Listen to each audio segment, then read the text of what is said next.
Who were the worst destroyers of history in Britain? In this video, I have made a tier list of groups of people and natural events. I'll be ranking them from S to F tier based on my own opinions on how destructive I think each group was, based on how each group changed the environment or destroyed buildings or towns, cities, etc. Some notable examples are the Vikings' raid on Lindisfarne or the suppression of the monasteries by Henry VIII. I'll be trying to go in a somewhat chronological order, so let's start with the Romans. Romans. Our understanding of Roman Britain is always changing, thanks to many archaeological finds in Britain. The Romans built a lot in Britain. We still even use their layouts of the roads, such as Old Foss Way, but let's not forget that the Roman invasion of Britain was bloody and took a while. Plus, the Romans never conquered the whole of Britain, and if we go by my own rule of changing the environment, the Romans arguably changed the landscape more than most groups on this tier list, and quite a lot of Roman ruins still remain. The best example is Hadrian's Wall, but there's also forts such as Richborough's Roman fort, and even the height of Roman decadence, the villas, where slaves would be serving warm wine to wealthy Romans. Information on the Roman invasion of Britain in 43 AD and how destructive it was is difficult to know as there's no primary source. Only Dio Cassius writing in the late 2nd and early 3rd century. Plus, he is a Roman source. Some others include Suetonius, who wrote biographies about Emperor Claudius and other emperors, and who simply states about the conquest as little importance. Tacitus mentions some bits, but there's no Britain sources, so archaeology is our best source of information on how much the Romans destroyed while conquering. Although on a lighter note, after the conquest, one thing the Britons quickly took up was Roman wine. It's good to know that some things never change in Britain. The most major town we have in pre-Roman Britain was called Camulodunum, which is now Colchester. We can't say for sure how destructive the siege was. Archaeological finds on the outskirts of the city have found graves of high society Briton nobles, dated around 50 AD, so less than 10 years after the conquest, so Colchester was quickly restored or rebuilt quickly after the conquest, as the Romans built a temple and amphitheatre. Boadicea's revolt damaged Colchester heavily, but she's not Roman. The Roman reprisals were devastating. There's also the conflict with the Druids in modern-day Anglesey, so to place the Romans on the tier list, I'm going quite high on the destructive list and putting them in A tier. While they've left a lot of heritage sites, they also displaced and destroyed sites. Germanic/early Anglo-Saxons from 400 to 600 AD. I imagine if we asked Gildas where to put the Germanic peoples, he would put them in S tier, along with the Picts and Scots. Gildas tells us that the British king was so blinded that, as a protection to their country, they sealed its doom by inviting in among them, like wolves into the sheepfold, the fierce and impious Saxons, a race hateful both to God and men, to repel the invasion of the northern nations. Gildas goes on to rant about the wanton destruction of many towns and the surrounding land.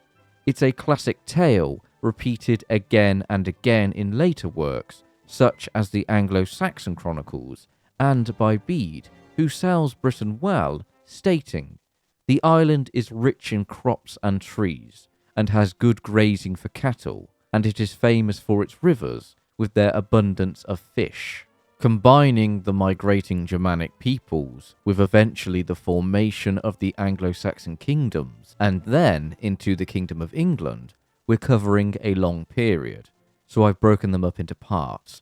So if we say 410 to 600 AD, although there were people of Germanic origin in Roman Britain before the end of it, some settled and some raided, the short and heavily summarized answer is according to the primary sources, which is just Gildas and Bede, there was a mass destruction event caused by the invading Germanics. But the actual evidence is most likely a various scale migration over the centuries with clashes and raids in between. For the Germanics, they settled around mainly the southeast coast of Britain and towards the Midlands, and which these groups eventually formed the various Anglo-Saxon kingdoms, such as Kent and East Anglia. But how destructive were they?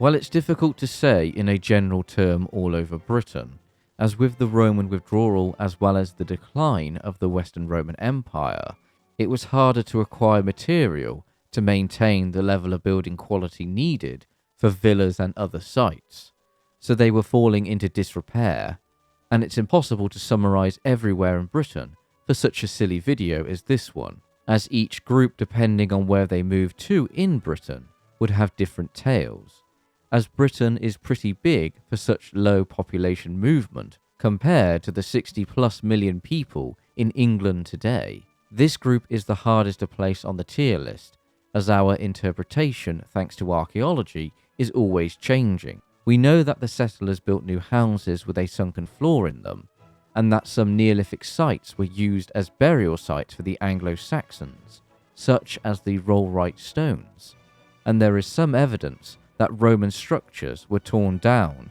to make way for new wooden buildings. Anyway, I've talked about this group long enough, so I would place the Germanic people / Anglo-Saxons in the B tier.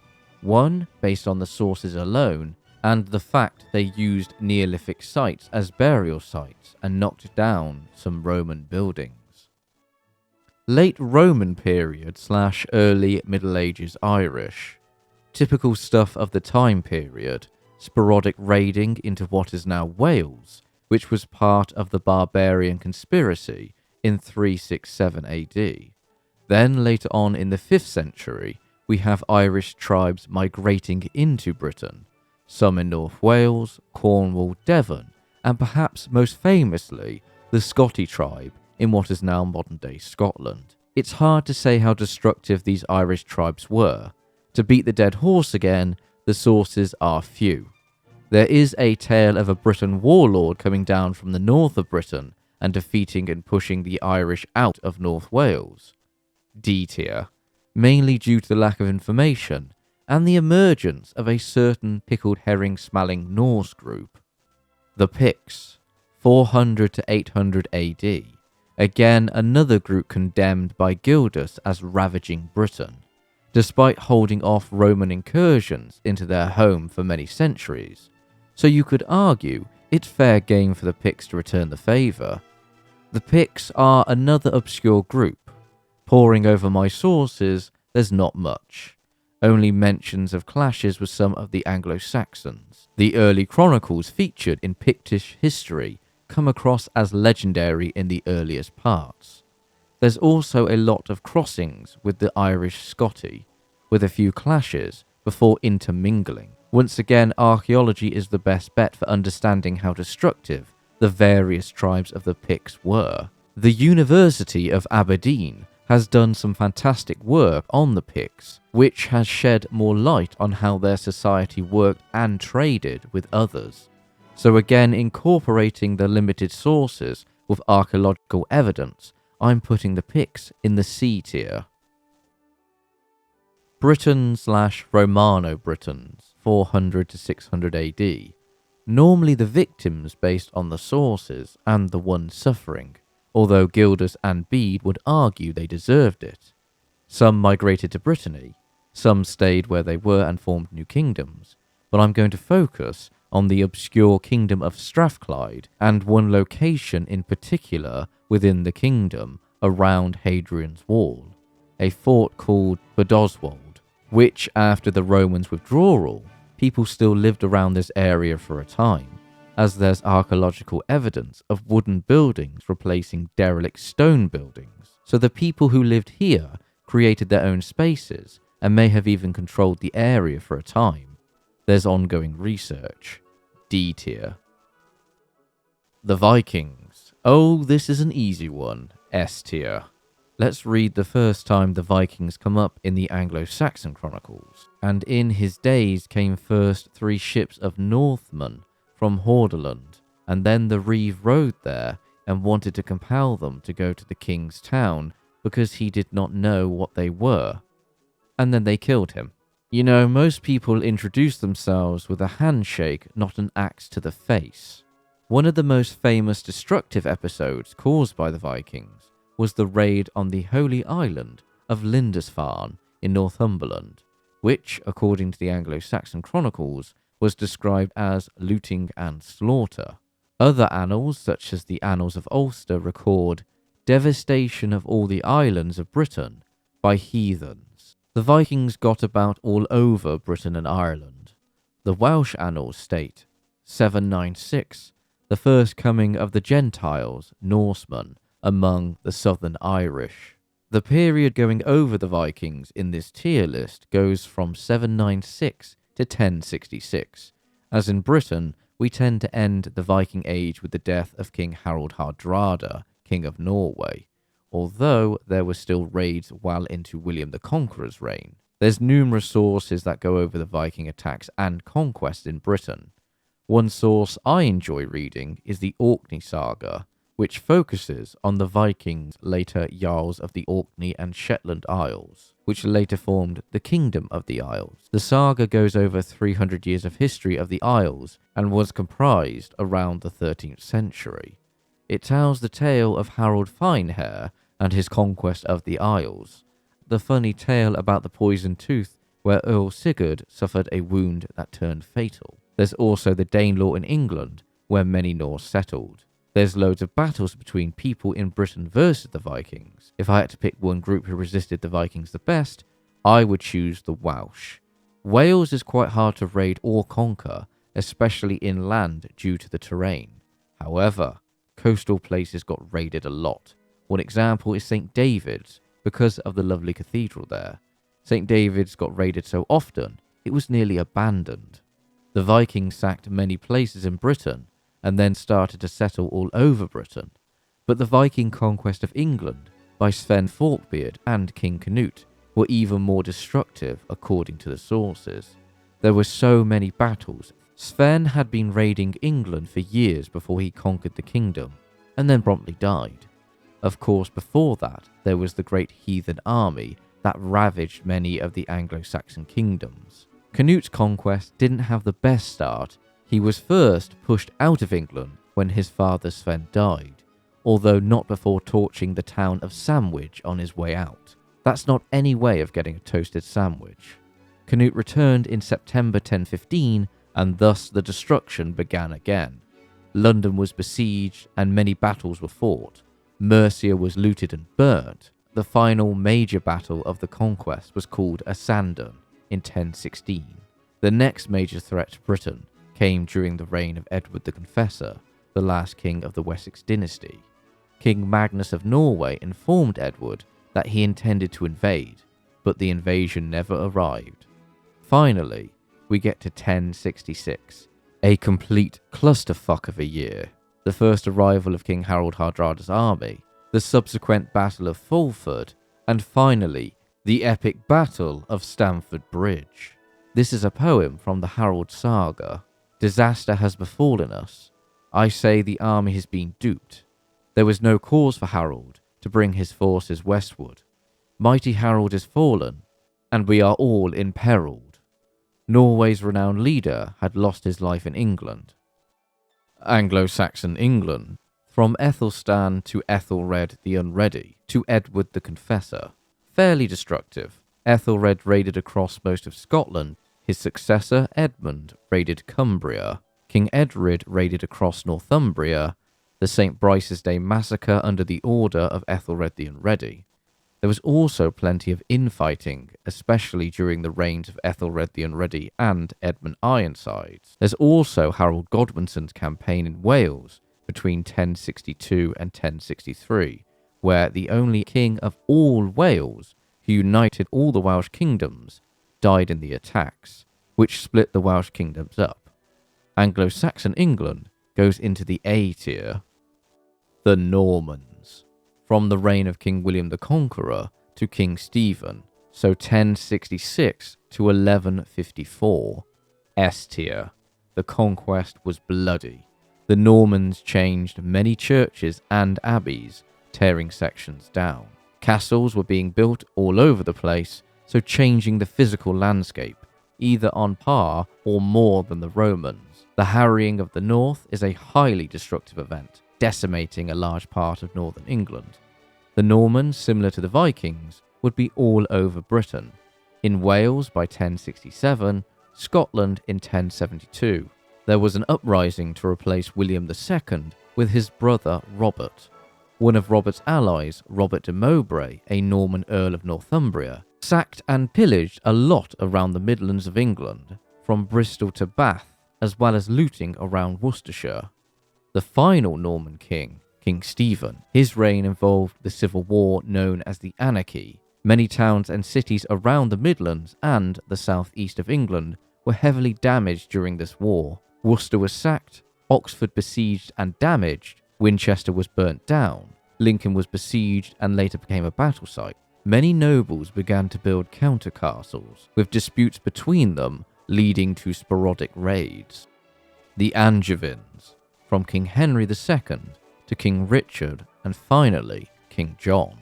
You'll find the first two kings spent most of their time elsewhere, mainly in France due to the fact they held quite a large amount of territory in France. At the beginning of Henry's reign, he kept some castles that had been built during the Civil War and knocked down many others. The next major event that involved destruction was the Great Revolt against Henry, which involved his wife and sons apart from John, to weaken Henry's power with the aid of the French and Scottish king. There was some fighting in England around Leicester and East Anglia, plus a few raids, but the majority of the fighting was in France, although the Scottish king was captured and had to agree to a humiliating treaty with King Henry that reduced Scotland to a vassal state. Wales early in Henry's reign suffered from an English army marching through it, and again in 1163, but the biggest campaign into Wales by Henry came in 1164 to 1165. It was an utter failure. Richard barely spent any time in England, he sold off the lordship of Scotland back to the King of Scots, and John, well, he had to spend his time stuck in England as he lost most of his lands in France for being a horny idiot who treated his allies like shit. The last few years of his reign saw his barons rise up against him in a civil war called the First Barons' War. Dover Castle was besieged, Windsor Castle was besieged, but the most brutal siege was at Rochester Castle. So I'll put the Angevins in the B tier. The Plantagenets, from Henry III to Richard III. 269 years of history to cover, so I'll heavily summarise this group. Firstly, back to the First Barons' War and the Second Battle of Lincoln. The city was raided after the battle by forces loyal to the new King Henry III. Later in Henry's reign, the massive remodelling of Westminster Abbey. Then again in Henry's later reign, we have the Second Barons' War, where Northampton Castle was besieged, Kenilworth Castle was also besieged, and there were two major battles. The Battle of Lewes, where King Henry's forces were defeated, and he fled into the town of Lewes, where there was a sort of awkward siege in the priory. Henry and his heir Edward later surrendered to Simon de Montfort, the leader of the barons. The next major battle was the Battle of Evesham in 1265, which became the bloodiest battle since Hastings. Evesham town and the abbey were plundered, with some survivors dragged out of the abbey and executed. There's quite a number of accounts of the battle. Then we have Edward I's reign, hugely destructive. The conquest of Wales, where many Welsh were killed or displaced, and the homes of the Welsh princes were torn down. The relics and treasures were taken gleefully by Edward, who then built many new towns and castles in order to subjugate and suppress the Welsh. Edward would do the same to Scotland later in his reign. The taking of the Stone of Destiny is one example of the treasures looted from Scotland, and the siege of Stirling Castle is a standout moment. Many castles in Scotland were damaged or torn down. The war would carry on into Edward II's reign. His poor rule led to the north of England being ravaged by the Scots in retaliation. Edward was soon replaced with his son, also called Edward, who began the 116 Years' War with France and a second war with Scotland.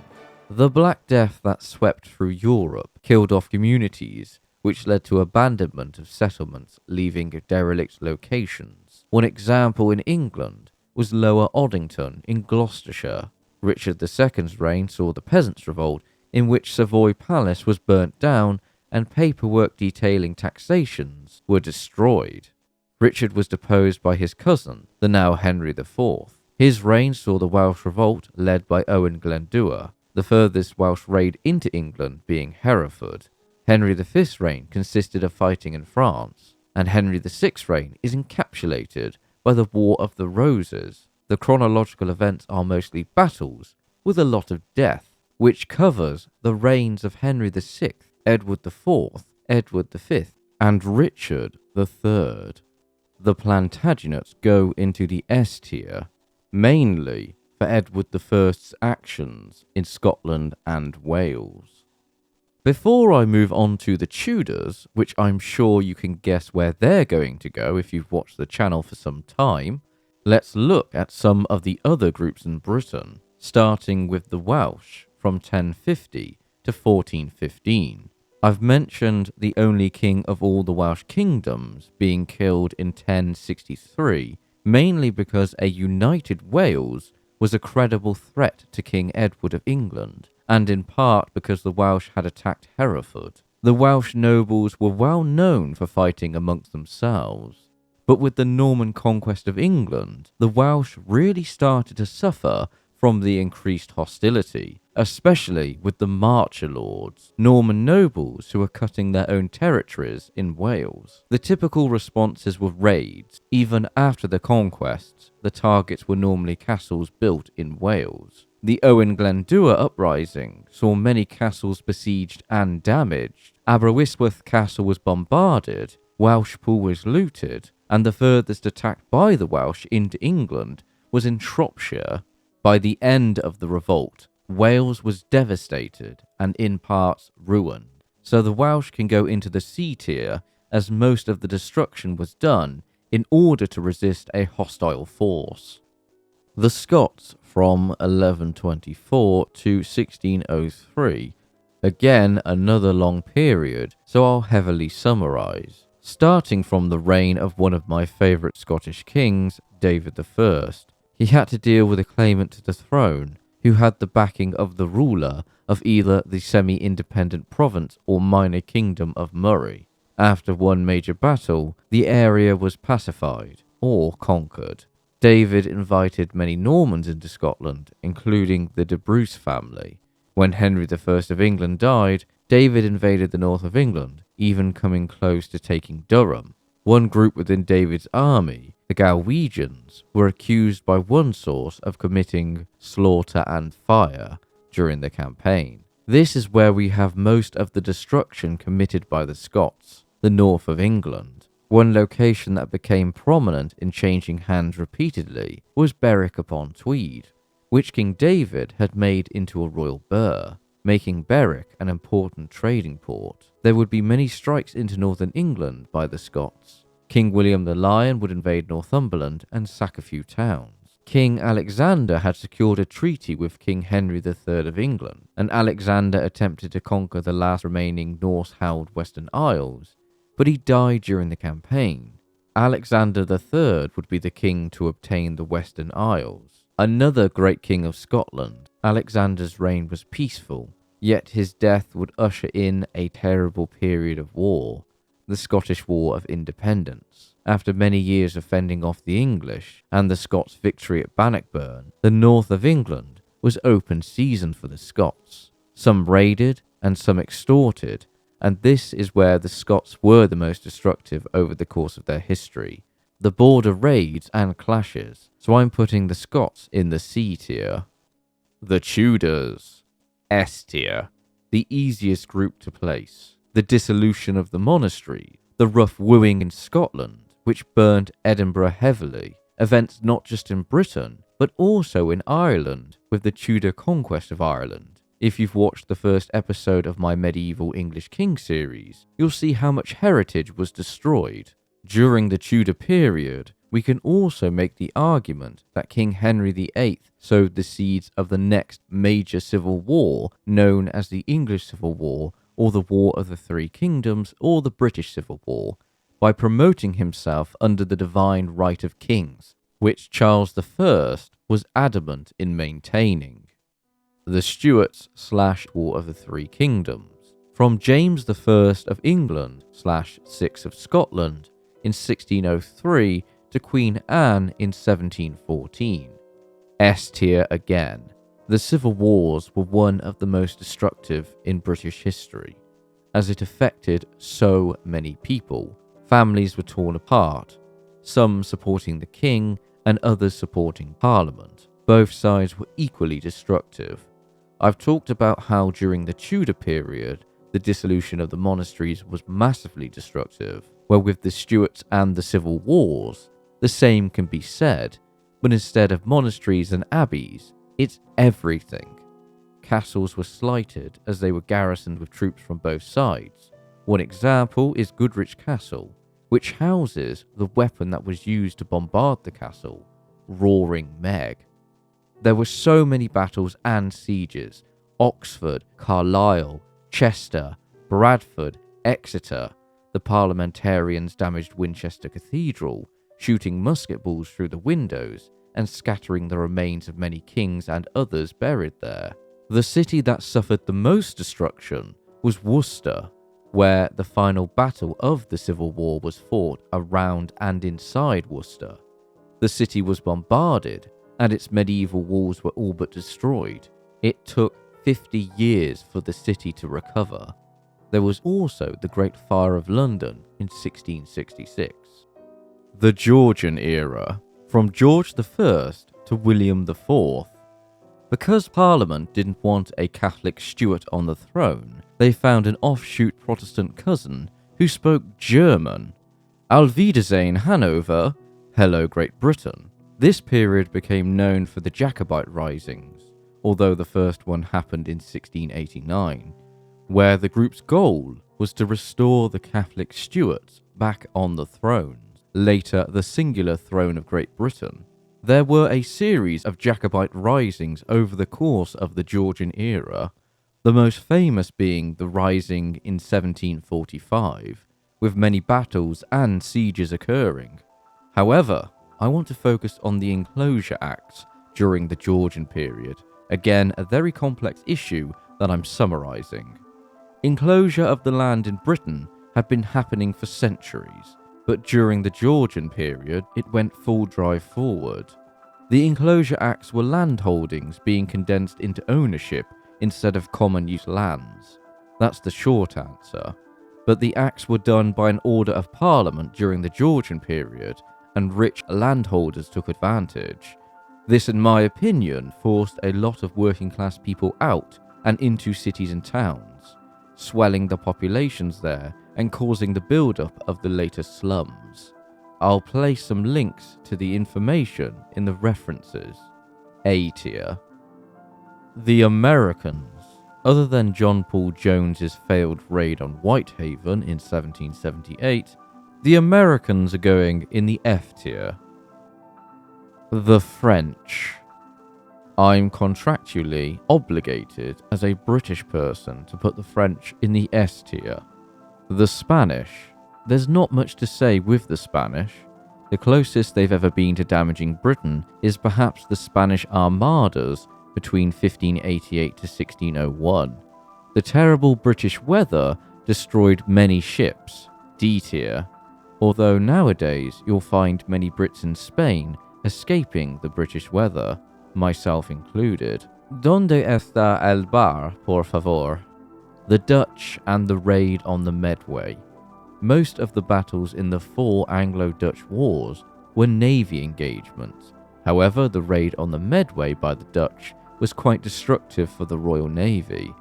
The short story is that a Dutch fleet managed to navigate the waters of the River Medway and broke the naval chain, and then took the prize ship of the Royal Navy, the Royal Charles. Not only that, but some of the best ships in the Royal Navy were burnt and destroyed by the Dutch. D tier. The Barbary Pirates. They were more interested in kidnapping people into slavery rather than being destructive, although they still looted across European countries, but they rarely reached as far as Britain. D tier.